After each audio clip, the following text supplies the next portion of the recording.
Now let's talk about aggression. The definition of aggression: behavior with the intent of harming another person.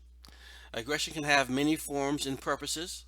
Aggression can be physical, verbal, relational. For example, punching for physical, insulting, verbal, shooting, and betraying.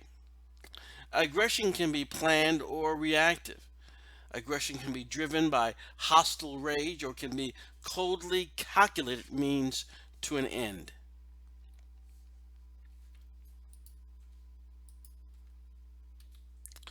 Now, the biology of aggression. There's not one genetically universal style or amount of aggressiveness in human behavior, but there are biological factors which may explain variation in levels of aggression. Genetic factors, including heredity, neural factors, for example, brain activity, and biochemistry, especially in dealing with hormones and alcohol. Genetic influences on aggression. There is evidence that aggression is tied to genes, even if we're not sure which ones. Aggression can be selectively bred in animals and then passed on to the next generation. Identical twins are more similar in their levels of aggression than are fraternal twins or siblings. Males are more prone to aggression and differ by a chromosome. Females have XX and males have XYs. Biochemistry of aggression, the male hormone. Testosterone levels are correlated with irritability, assertiveness, impulsiveness, and low tolerance for frustration. Traits linked to testosterone levels, such as facial width, are also linked to aggressiveness.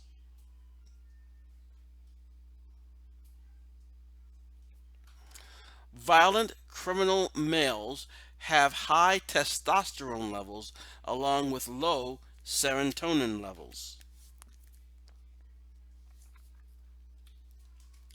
Reducing testosterone reduces aggression in both humans and animals. The biochemistry of aggression, looking at alcohol. Alcohol may chemically or psychologically make the following more likely: disinhibited aggressive behavior, aggressive responses to frustration, violent crimes, especially spousal abuse, lack of attention to peacemaking options, interpreting neutral acts as provocations. Brain activity and aggression, neural influences. Evidence of brain links to aggression. One monkey learned to subdue the aggression of another by turning on an electrode implanted in an aggression inhibiting brain area. A woman became rude and violent after painless stimulation of her amygdala. Underactive frontal lobes, which inhibit impulses, are linked to aggression and violence.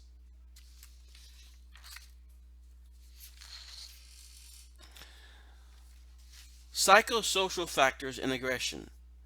Levels of aggression are influenced by aversive conditions and feeling frustrated,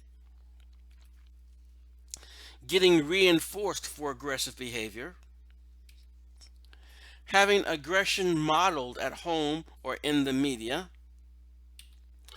adopting social scripts for aggression from culture in the media. Basically, the idea is that you can see scenarios or situations in which aggressive behavior may be indicated. You learn those contexts in which it may be seen as advantageous to display aggressive behavior. It's sort of a social script. Aversive or unpleasant conditions.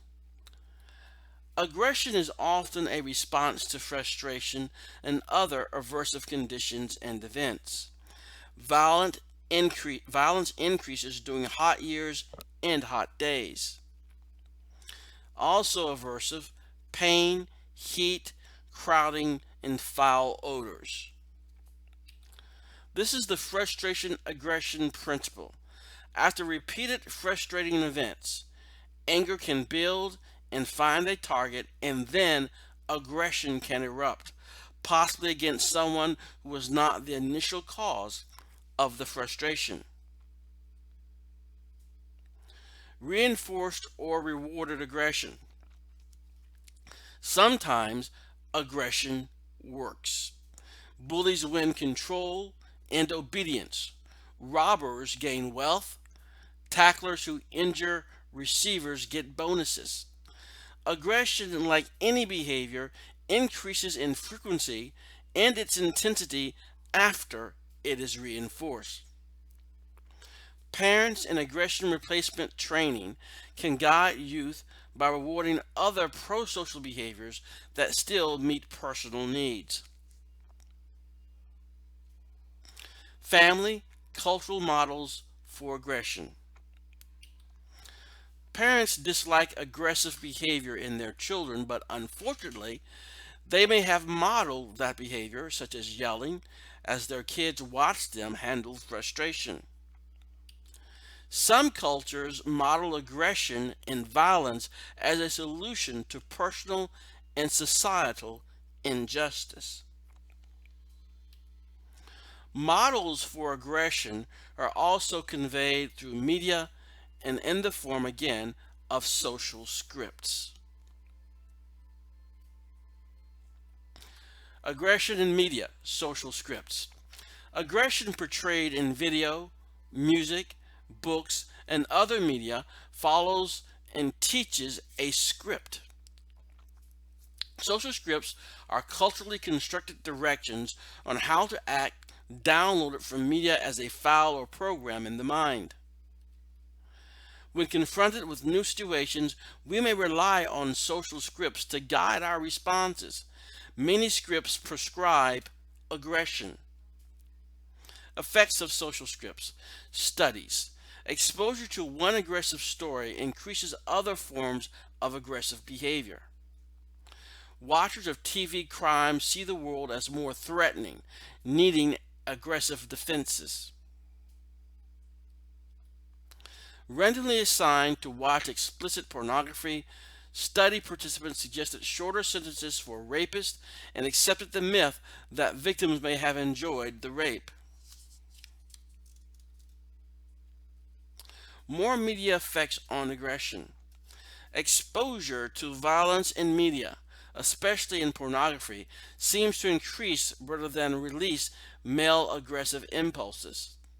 Media can portray minorities, women, the poor, and others with less power as being weak, stupid, submissive, and less human, and thus deserving of their victimhood.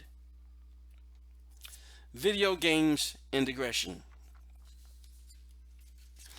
People randomly assigned to play ultra-violent video games showed increases in hostility.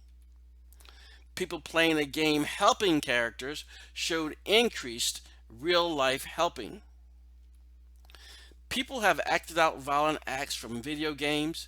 People playing the most violent games tended to be the most aggressive. But what came first, aggressiveness or games? In summary, by looking at the many origins of aggression, we look at the biopsychosocial factors again. These all have some role to play in aggressive behavior. We have the biological influences, genetic influences, biochemical influences such as testosterone and alcohol, neural influences such as severe head injury, psychological influences, dominating behavior, which boosts testosterone levels in the blood, believing you're drunk with alcohol whether you actually are drunk or not, becoming frustrated, having aggressive role models, and being rewarded for aggressive behavior. And then also the social cultural influences, de-individuation from being in a crowd, challenging environmental factors such as crowding, heat, parental models of aggression, minimal father involvement, being rejected from a group, and of course, exposure to violent media.